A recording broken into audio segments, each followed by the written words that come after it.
Tutor, where school is made simple. Let's go.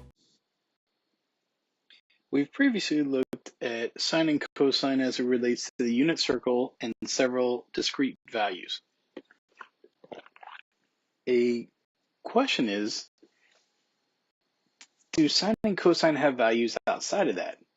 And if they do, what do they look like? Is there a pattern? What exactly happens with this? So we're going to start and look at that today and try to analyze exactly what the behavior of sine and cosine look like. So the first thing I have to do is to describe it linearly, I'm going to try to make it a relation to the angle, but it's going to be difficult to plot degrees on a line and apply it as a distance. So now we're going to start to introduce a concept that we're going to look at in another video called radians. And radians are a way to measure degrees of angles in relation to arc length. So if I wanted to measure the arc length between A and B, I would not know if it was the minor arc here or if it was the major arc. So I have to put a third point on here. And I'm going to describe this as point C, which is between A and B. So this would be arc ACB. So I can actually find the measurement of arc ACB, and I can use that here to find the exact position that this angle would represent. And I have it here. Now, what I can do is I can start to find the sine, because the sine I know is going to be the vertical value, but I want this value to come over here to this point. So I'm going to use a concept called translation. This is a geometric idea where we slide objects around using what's known as a vector, a starting point and an end point. So I'm going to start, mark my vector, and then I'm going to translate the segment and this point onto my sine graph. And then I'm going to trace this point because I want to see what happens over time as we move point B around.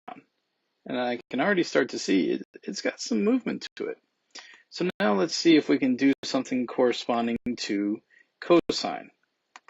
And I'm going to do the same thing here, construct a circle so I can find out exactly where this point, this distance is on my line.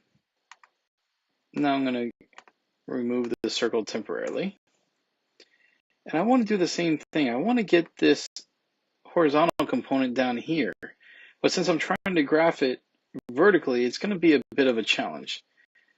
So just temporarily, I'm going to move this down here. So I'm going to mark my vector, and then I'm going to bring this segment and this point down. But it's still horizontal, and I want vertical. So how am I going to do this? Well, while I'm using transformations, let's see if I can rotate this.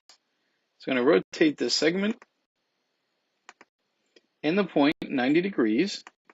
And now I have it vertical, which I can then translate over to my point on this axis. So I'm going to mark my vector, translate over my point and my segment, and then finally I'm going to trace this. And so now, as I manipulate this, I should see, okay, I should see 2 points moving and being traced. So let's take a look now at the behavior of these functions. I'm going to erase the traces so we can see a nice clean graph when we start. And notice that I'm getting nice smooth graphs. They have different behaviors. And let's see what else we find here. I don't see any discontinuities. They seem to be fairly consistent.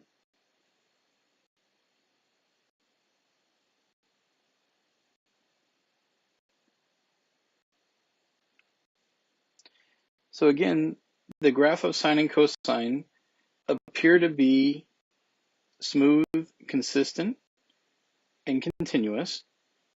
with no breaks, no discontinuities. So let's examine this further.